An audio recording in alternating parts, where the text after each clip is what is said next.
Well, good day and welcome back to the Johnson Space Center for today's briefing to preview U.S. Spacewalk number 37. Just days after the last spacewalk to install a new docking port on the International Space Station, we're back at it again, getting ready for the second spacewalk in just 13 days by Jeff Williams and Kate Rubins.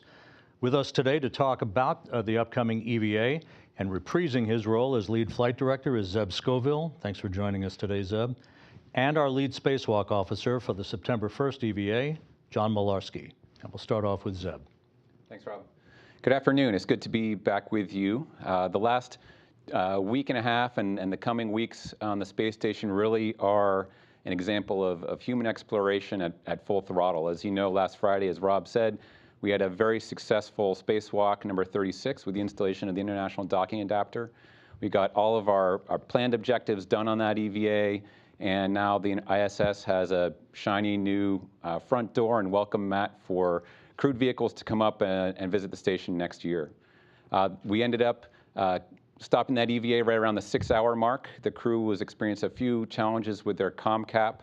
They lost communication in one of Jeff's earphones. This is actually just because a little water droplet had gotten into the ear tube and prevented sound from going through there. And we'd had a very successful day and decided to call our victories and come inside and celebrate. So after that EVA, this week has really been focused primarily on getting the Dragon capsule packed up, getting a lot of really high priority science put away and ready for return and landing. So that vehicle will be released on early Friday morning. And then after that, really the crew's focus shifts very intently on to the upcoming EVA number 37. So the primary objective of this EVA is to retract a thermal control radiator that's out on the P6 truss. You may hear us refer to this radiator as the ticker. What that stands for is trailing thermal control radiator, and it's kind of a holdover name that comes from when that entire truss segment was actually located on the top of the station during the early assembly phase. The reason why we're retracting this radiator is because it's not in use anymore. It's fully extended, and while it's there, it's kind of exposed to the external environment and susceptible to any orbital debris or damage that may come its way. It's one of our high priority spares. We really want to be able to get it retracted and covered up so we can count on it in the future should the need arise. Beyond the ticker, I should mention that this isn't our first attempt at retracting this radiator. We tried once in the past on EVA 33. Towards the end of the EVA, we ran into some challenges there with some instability in the station motion control system. And we were running out of crew day length and EVA time. So we decided to re-extend the radiator at that point and come back to fight another day, which will be next week. So beyond the radiator retraction itself, we have some other really interesting objectives on this EVA. One that I'm particularly interested in myself is installation of some high-definition television cameras we're going to be installing outside. The main interest in these cameras is that it allows us to get some really just excellent high-res imagery of the Soyuz vehicles that the crew uses to return to at the end of their increments. This will allow us to give a good inspection of them and make sure they're in top shape for the crew's safety and return.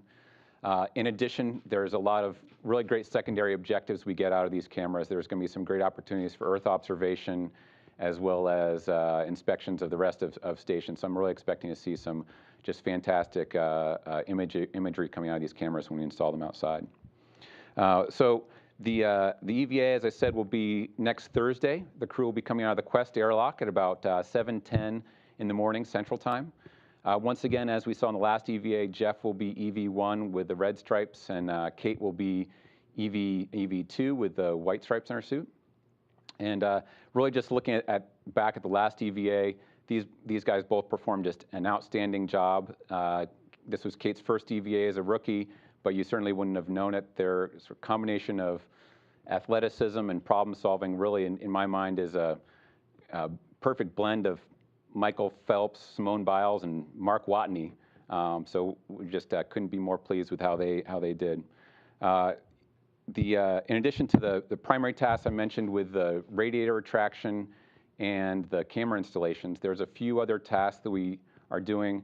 I sort of put these in the category of routine maintenance, similar to what you might do with your car at home. There's a rotating joint that we have outside that we've lubricated in the past, and so we're just going to go inspect that, make sure the lubrication is still good. There's some struts outside near that joint that we've been detecting a very small vibration or shimmy in it, and so the crew can go back outside, re-torque some of the bolts to make sure that those struts are secure. And as I said, that's really just preserving and keeping our vehicle in top shape for its sustained use throughout the life of station. A couple aspects of variability we have coming up for this EVA lie in our camera installation task. On Saturday morning, after the ground control releases, or after the ground releases the dragging capsule, the ground's going to take control of the robotic arm from the crew, and we're going to go and actually try to replace a power module that's on the port side truss. This is, you can think of it just like a circuit breaker. It controls loads to some downstream equipment. This one is currently failed and is preventing us from providing heater power to a light, and we also need that same power string to power our cameras that we're about to install. So when we've tried to replace this power box in the past, we had some difficulties getting it fully extracted because it was holding up on a bolt and a connector. So Saturday we're going to reattempt to get that out through ground control and try to get it fully extracted and replaced. If that is successful, then we'll go and be able to execute our planned timeline. Of course, we're prepared for the eventuality that it may not go that way.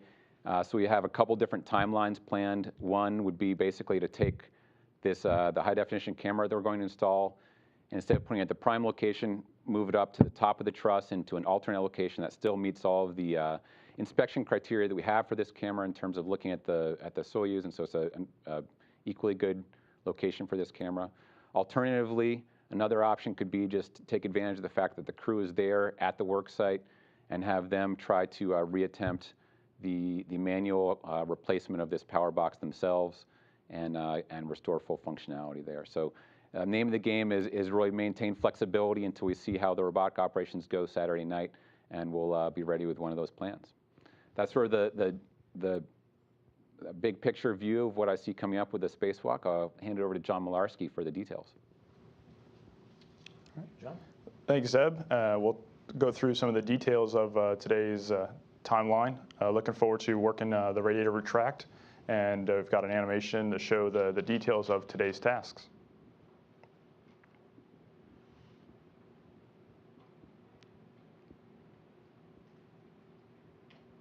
So here we are showing the front of the ISS, and then coming in first, Jeff Williams will be exiting the Quest airlock on his 5th spacewalk, and followed by Kate Rubins. Jeff having just over 1 day of spacewalking time. Jeff will lead from the airlock up onto the main truss segment. Because of the distance of the radiator from the airlock, it's actually on the end of the truss out P6. Jeff will be taking the safety tethers of both crew members out and setting them up on P1 to allow enough reach for them from the airlock all the way out to P6. And while he's taking care of that, Kate will wait at the airlock for him to set that up. And then he'll head out towards the solar alpha rotor joint, the Sarge, and then followed by Kate, who will come after.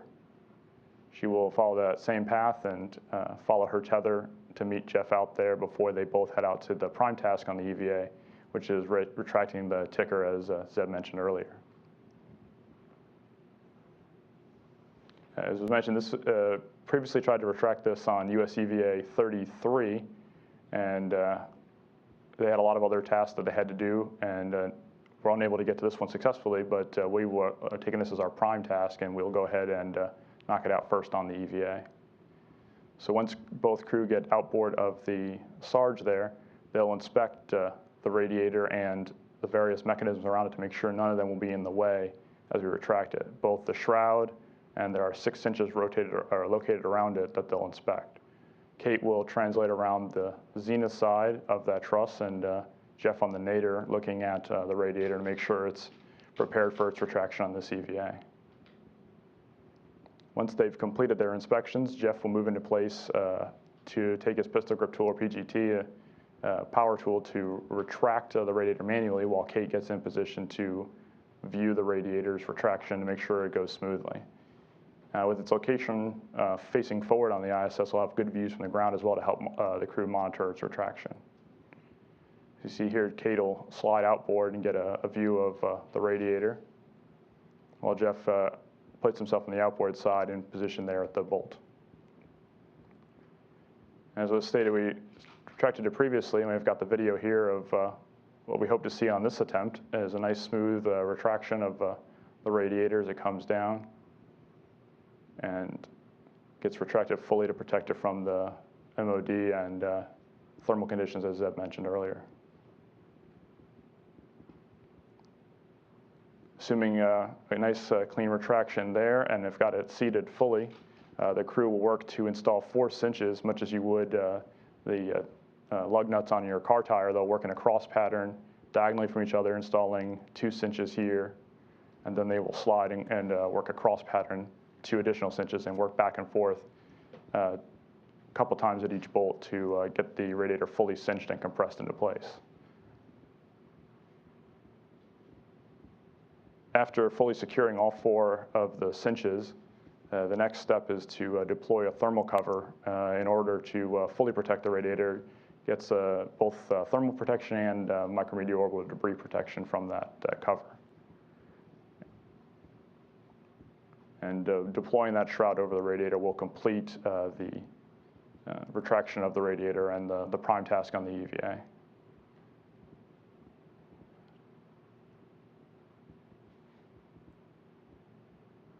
So here you see the crew. They'll move the shroud, which was stowed by a previous crew that deployed the radiator, Sonny Williams and Aki Hoshide, and they'll deploy that and cinch it tight to protect that radiator.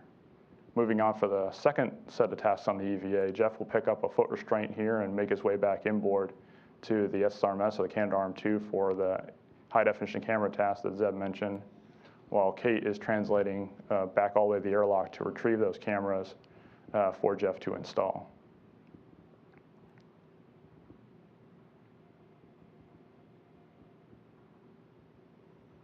So she'll pick up both a high-definition camera and a light from the airlock to put on the camera port 9 worksite that's on the nadir side of the port 1 truss, while Jeff will meet the SSRMS that's being driven by JAXA crew member Takuya Onishi, who will then drive the arm in under Jeff's guidance so that they can get the foot restraint installed and the safe tether installed.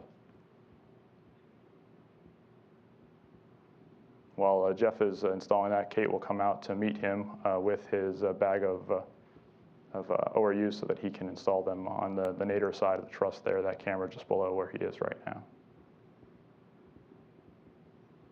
After picking up his bag, they'll maneuver the arm down to the nadir side of the truss there.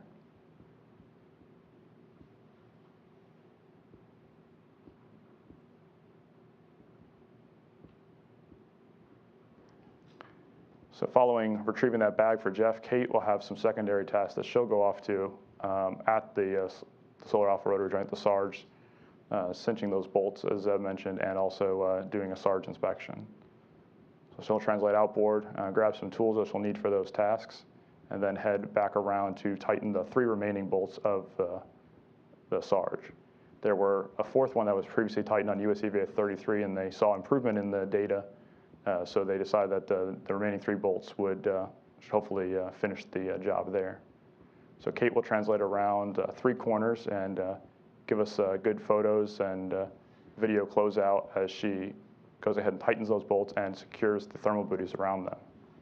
Previously on US EVA 33, they saw one of the booties was dislodged, and so we're going to make sure that if need be, if the Velcro is degraded on those booties, that they can put a wire tie to secure them in place. So she'll translate around to multiple joints here. Second one, and then a 3rd one.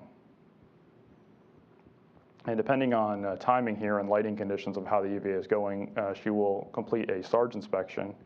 Previously on STS-134, the crew did lube the port SARJ, and the ground has done some testing to see how that lube will hold up over time. We'll get Kate's on-site inspection to verify that the ground testing is matching up with what happens on orbit. And we'll catch that during sometime during one of the day passes, and she'll come swing by here, give us her report, and take photos of that for later ground analysis.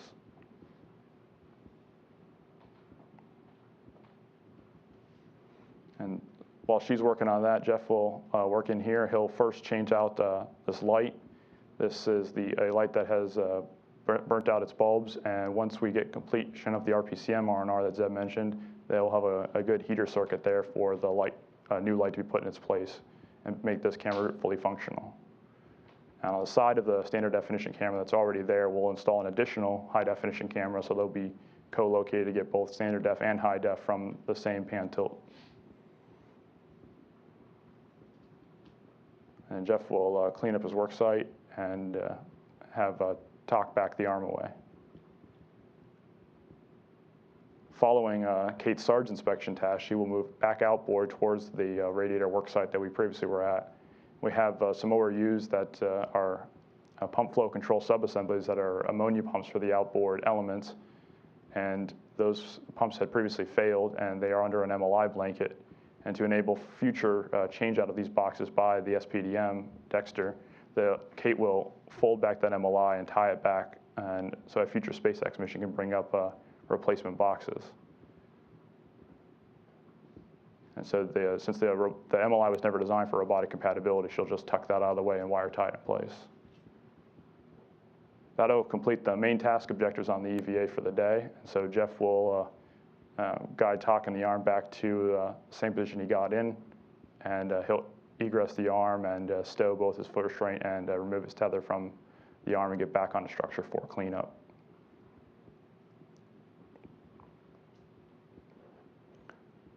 Once he's cleaned up the arm and allowed Talk to move to the overnight park position, they will take the foot restraint and install it on the cedar cart for future use on another EVA.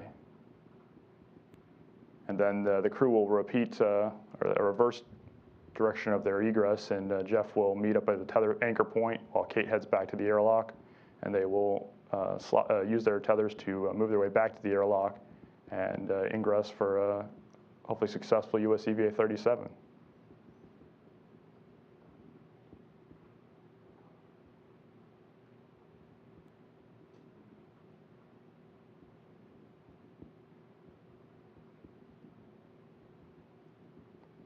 And then we'll get Jeff back inside for preparation for his return just a few days later. Okay, John, thanks very much. Fascinating EVA coming up.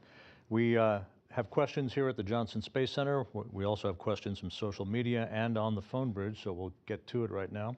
Start off with Robert Perlman. Hi, Robert Perlman with CollectSpace.com. Just to refresh my memory in terms of the last time this radiator was retracted, what gives the confidence now that it'll be fully retracted? Was it just a time issue last time, or what's the difference between this attempt and last? Certainly, thanks for the question. So the difference here is really coming down to the timing that we have in the tasks on this EVA compared to how we did it in the last EVA. And second is some of the other operations that were happening when we tried to replace it, or when we tried to retract in the previous EVA. So previously when we tried an EVA 33, this was combined with an activity that vents ammonia prior to the retraction. That venting spews some ammonia offboard. That creates actually an external torque on the station, and not really a big deal in and of itself, but over time our control moment gyros, which basically keep the station stable through space, start to have some difficulty reacting against the built-up momentum in those torques. With the crew far out on the outside of the truss segment, that creates additional moments and vibrations on the vehicle. And so towards the end of the EVA, those started to ramp up, and some low-level thruster firings had difficulty maintaining control. So as at the risk of losing partial attitude control of the station, we decided the best course of action was to re-extend the radiator and bring the crew back inside.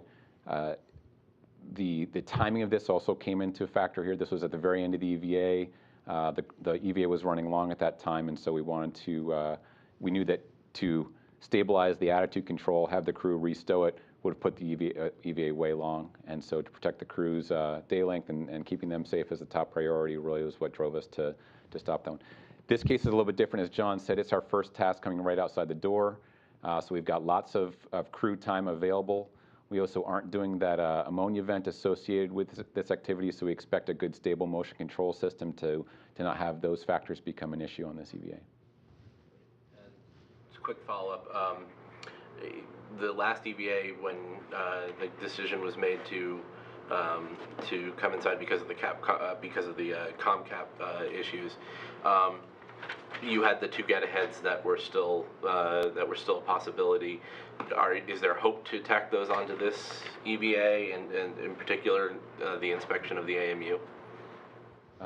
So I think you mean inspection of the alpha magnetic spectrometer? Yeah, correct. So yes, those same get-aheads are still being carried on this spacewalk as well.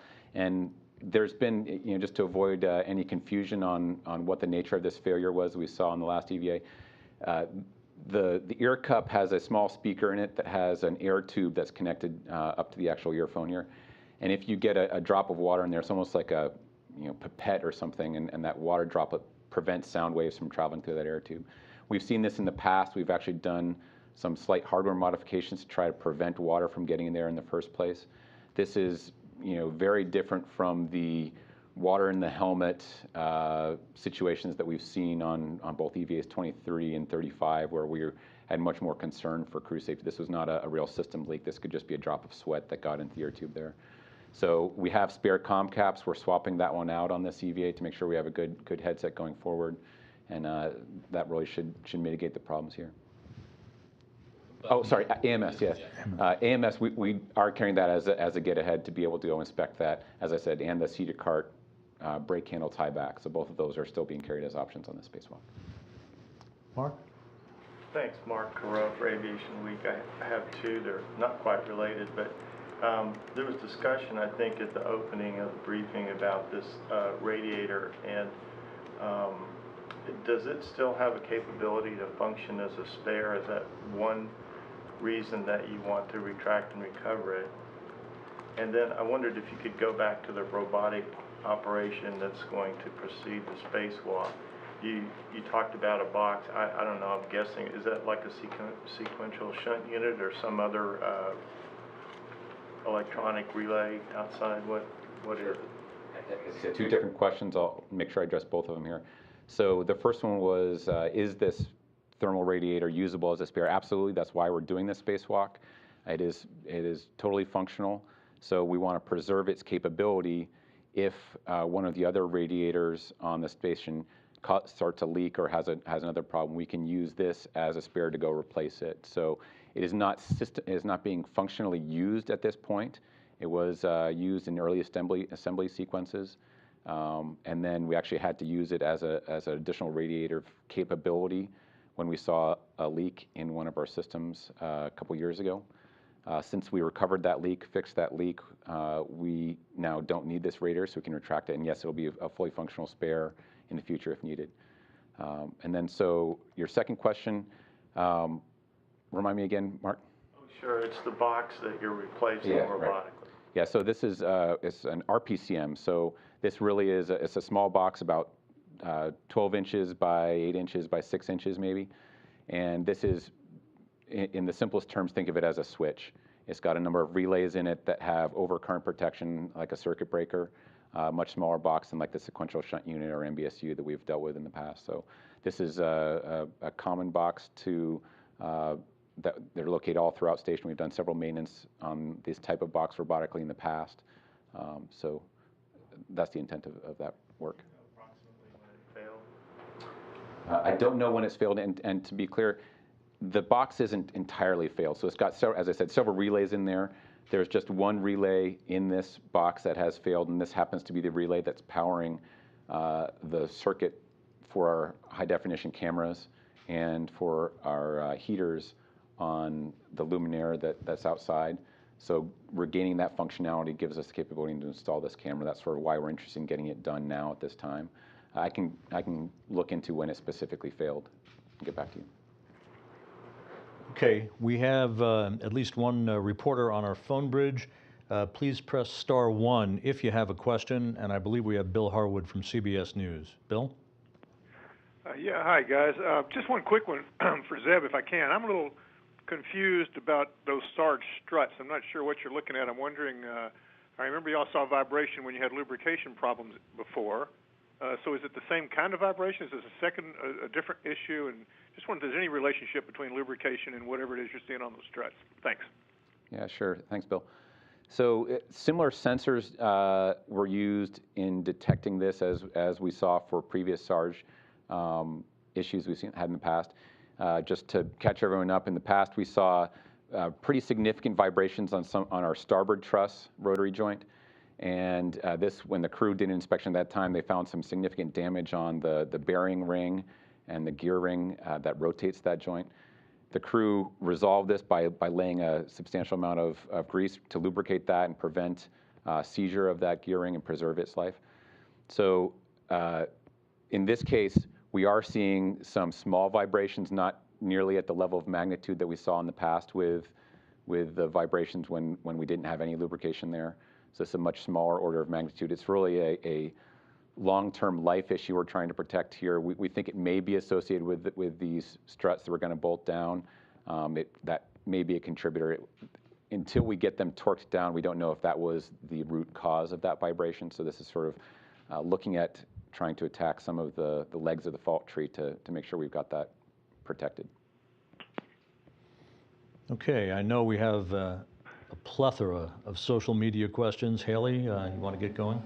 Yeah, we have a great one from Linda on Twitter, and she's wondering, will all crew members be involved in the spacewalk in some way? So we have all three of the USOS crew members are involved in some way. As John said, we've got Jeff Williams and Kate Rubins outside, and then Takuya Anishi will be inside, both driving the robotic arm. He'll also be the prime crew member that it will be getting the crew suited up in the morning and then getting them out of their suits in the afternoon. So he's got a really critical role to make sure that all goes per the timeline. So he's going to be playing a big part. We also have, as we did on the last EVA, we're bringing in helps from some of our Russian cosmonauts to come into the airlock to help get the crew suited up in the morning. But really, we just have one of them participating in that. So there will be two other Russian crew members that aren't directly involved with the spacewalk. Awesome, and we have another good one from Derek on Twitter, and he's wondering approximately how many orbits of the Earth will we see during the spacewalk? Okay, you're making me do math in public. About 4. Mm-hmm. And this is sort of a follow-up. Noah on Twitter is wondering what types of temperature sensations the astronauts will experience during the day and night passes. So for this EVA, it's actually going to be a little cooler than the last EVA. For the IDEVA, they were on the pressurized mating adapters, which are black, and so they see a lot higher temperatures. This one should be more benign, and it's more benign than that one. But we can see temperatures outside up to a couple hundred degrees plus or minus. This one should be in the more benign range. Awesome, and we have another one concerning the cameras for the EVA. Elena on Twitter is wondering if the cameras are only meant to capture Earth imagery or if they can also capture space imagery as well. Okay, as I said, these cameras are going to be great. They're actually the same model of camera that the crew has inside the vehicle to take video and still images. And they've been modified and put in a protective box to be stored outside. And so they'll be able to get high resolution still images, video. My hope is once we get some practice with the settings and use of them, we'll be able to see some of the aurora, definitely some of the cities at night passes overboard.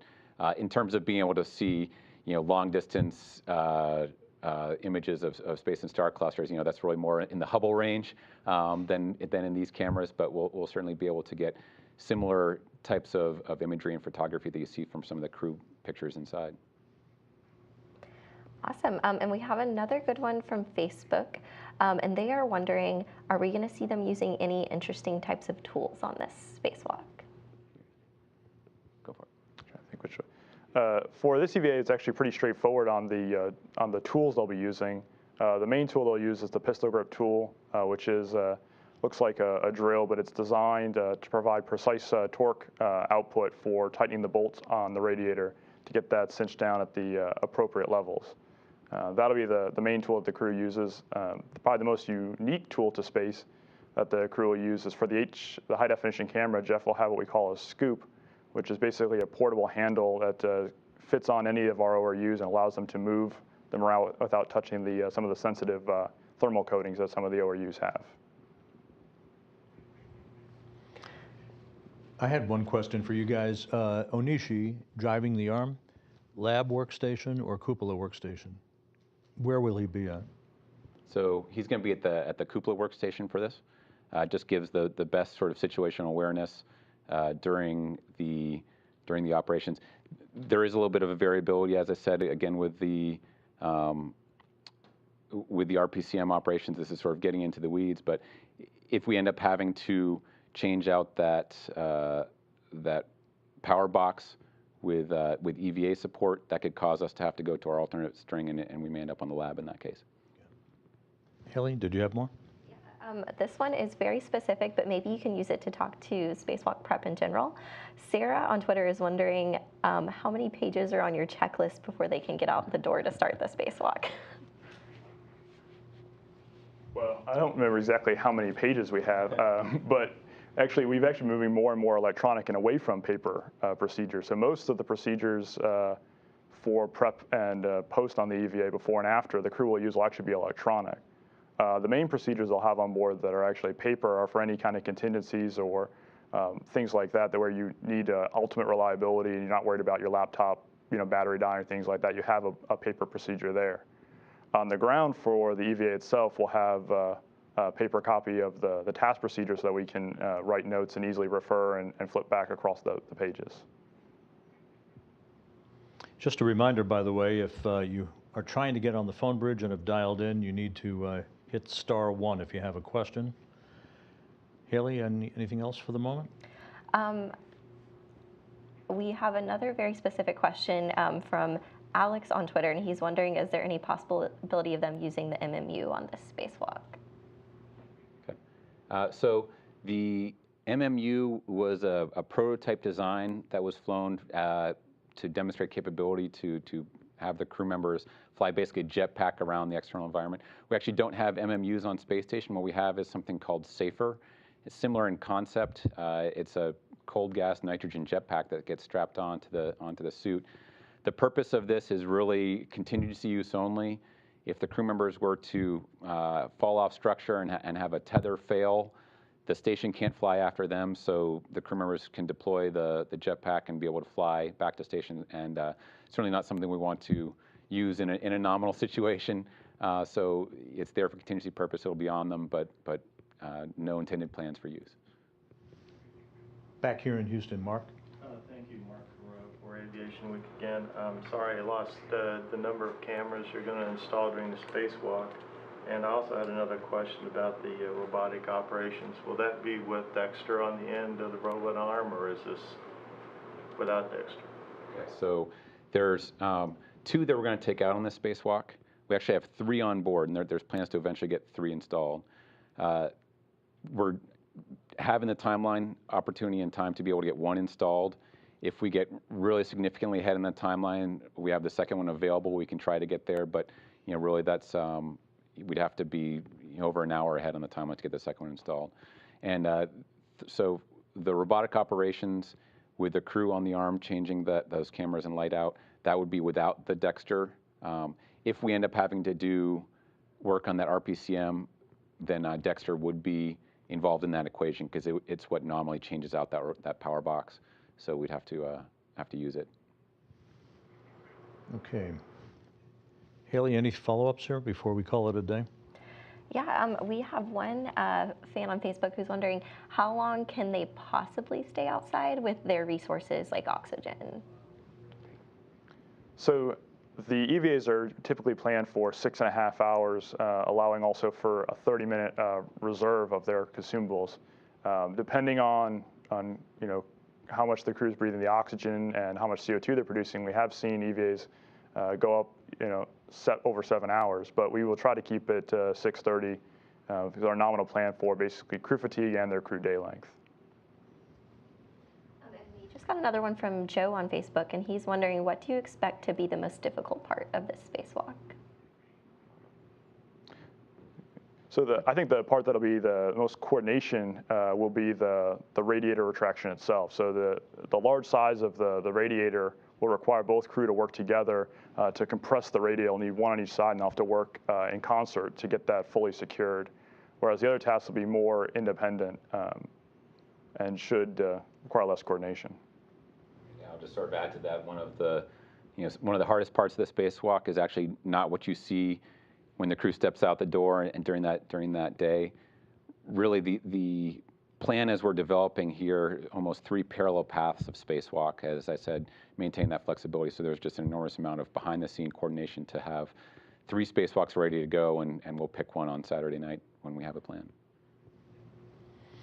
Okay. Anything else here in Houston? Okay, I think we'll wrap it up. Thank you, gentlemen.